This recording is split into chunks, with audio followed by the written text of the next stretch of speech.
before, that was the best way really to hit it. Just put everybody in the same spot at the same time and all kind of shoot the same target.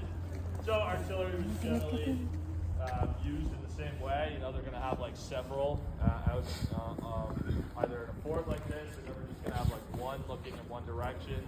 We're usually going to have a couple.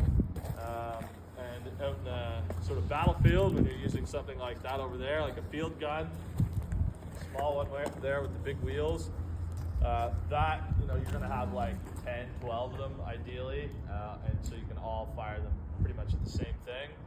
And so they get accuracy through volume. That was general sort of doctrine at this time. You just want more guns rather than really kind of good, accurate guns. But by our era, sort of progressing past the early 1800s, things are changing a bit.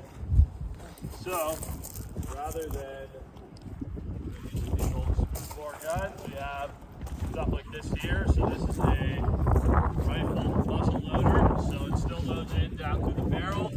Still pretty slow to reload because of that. But it has a rifled barrel, which basically means inside of the barrel, there's these grooves that go through that give the shot the spinning, spiraling motion forward.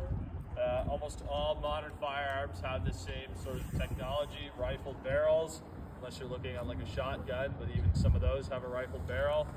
And so what this does is improve the accuracy and the velocity of the artillery quite a lot. Now initially, when they first started using these, they had a very large drawback, and that was that they had to use what's called studded ammunition. So basically what this means is this is not firing a cannonball, a round ball. This is firing like a bullet-shaped shell, basically. So it has a point to it, it has a flat end on the bottom of it. And so if we were to picture this, the front of the barrel here, as the flat end of the shell, the bottom of the shell will have sort of pieces sticking off it, kind of just all the way around. And those pieces lock into the rifling, so you literally have to like screw the shell into the barrel. And because of that, it obviously took even longer to reload than the smoothbores did. And on top of that, it wore the barrel down really quickly because it was iron on iron, kind of just grinding against each other. And the gas seal wasn't very good because there wasn't really anything actually sealing the barrel. It was just a loose shell with the spinning out of it, just like the smoothbores. That's why they had a very sort of poor velocity as well.